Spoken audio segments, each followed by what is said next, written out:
السلام علیکم ویورز، کیسے ہیں آپ سب؟ امید ہے خیریت سے ہوں گے۔ میں ہوں اسما نذیر اور آپ کو اپنے چینل خواتین ڈائجسٹ ورلڈ میں خوش آمدید کہتی ہوں۔ ابھی میں آپ کے لیے ایک افسانہ لے کے حاضر ہوئی ہوں۔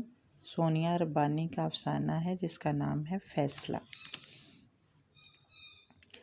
نایاب کو امی کی طرف آئے ہوئے 2 ہفتے سے بھی زیادہ ہو گئے تھے، مگر رضوان نے نہ کال کی اور نہ ہی ولید کی یاد آئی کہ گزرتے گزرتے بیٹے سے ہی مل جاتے، جبکہ ان کا راستہ یہیں تھا۔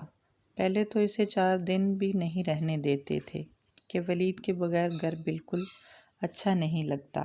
ولید کی دادی اماں تو 2 دن بھی مشکل سے گزارتی تھی۔ سچ تو یہ تھا کہ نایاب نے کبھی ضد نہ کی تھی۔ 6 سالوں میں پہلی بار ضد کی تھی، مگر رضوان نے نہ مانی۔ وہ لاہور اپنے چچا کے بیٹے کی شادی پہ جانا چاہتی تھی، پورے ہفتے کے لیے۔ رضوان کو بھی ساتھ لے کر جانا چاہتی تھی، مگر وہ کہہ رہے تھے تم اپنے گھر والوں کے ساتھ چلی جاؤ، میں نہیں جا سکتا ہوں۔ اماں کو اکیلے کیسے چھوڑ جاؤں؟ وہ چاہتی تھی کہ اماں کو آپا ناصرہ کی طرف چھوڑ جائیں، لیکن وہ نہ مانے، تو وہ ناراض ہو کر اماں کی طرف آ گئیں۔ ولید کی دادی اماں کو نایاب نے کہا، میری اماں کی طبیعت خراب ہے، اس لیے میں رضوان کے ساتھ جا رہی ہوں، کچھ دنوں میں آ جاؤں گی۔ رضوان نے دروازے پہ اتار کر کہا کہ میں لینے نہیں آؤں گا اور نہ ہی میں لاہور جاؤں گا، تم بے شک چلی جانا۔ مگر وہ نہ جانے کیوں ضد پہ اڑ گئی تھی۔ اس طرح اماں کی طرف آ گئی کہ رضوان مان جائیں گے، مگر 2 ہفتے سے زیادہ ہو گئے، انہوں نے خبر بھی نہ لی، جبکہ ولید کی دادی اماں روز فون کرتی تھی۔ ادھر اماں حیران تھی کہ ان کی صحت تو ٹھیک ہے، تو نایاب کیوں جھوٹ بول کر آئی ہے؟ وہ سارا دن فون دیکھتی رہتی، مگر رضوان نہ جانے اتنے پتھر دل کیوں ہو گئے تھے اور اسے اس کی انا مجبور کر رہی تھی۔ ولید نے صبح ناشتہ نہیں کیا تھا اور اب اسے بھوک لگی تھی۔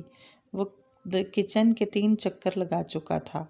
نایاب بھابھی کے ساتھ کچن میں لگی ہوئی تھی۔ بھائی کے جاننے والے آ رہے تھے۔ بھابھی نے اس سے کہا، پہلے 1 روٹی بنا دو، ولید کو بھوک لگی ہے۔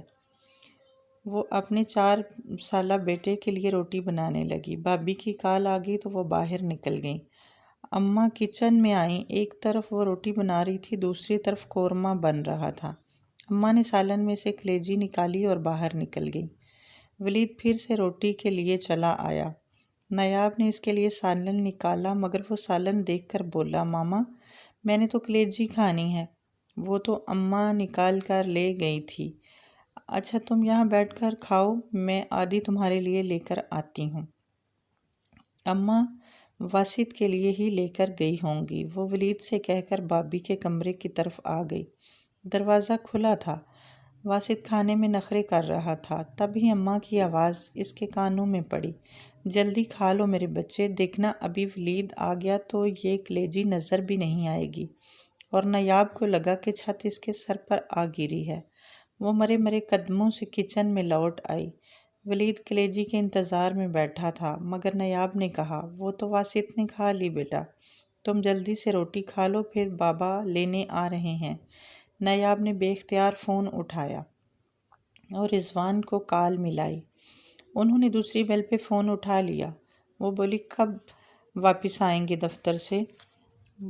وہ بولے، 4 بجے واپسی ہوگی۔ کیوں تم گھر لوٹ آئی ہو کیا، جو آنے کا پوچھ رہی ہو؟ رضوان نے پوچھا۔ نہیں، آپ واپسی پہ مجھے اپنے ساتھ لیتے جانا، میں انتظار کر رہی ہوں۔ ٹھیک ہے جناب، میں دفتر سے نکل رہا ہوں، تم تیار رہنا۔ اس نے فون رکھ دیا۔ اللہ حافظ۔ جس انا کی دیوار میں وہ قید ہوتی جا رہی تھی، اماں کی آواز نے وہ دیوار گرا دی تھی۔ اس نے پل بھر میں واپسی کا فیصلہ کر لیا تھا۔ اس نے بے اختیار پرسکون سا سانس لیا، اور کچن کے دروازے کے باہر کھڑی اس کی اماں نے بھی، جو پلیٹ میں آدھی کلیجی اپنے پیارے نواسے کے لیے بچا کر لائی تھی۔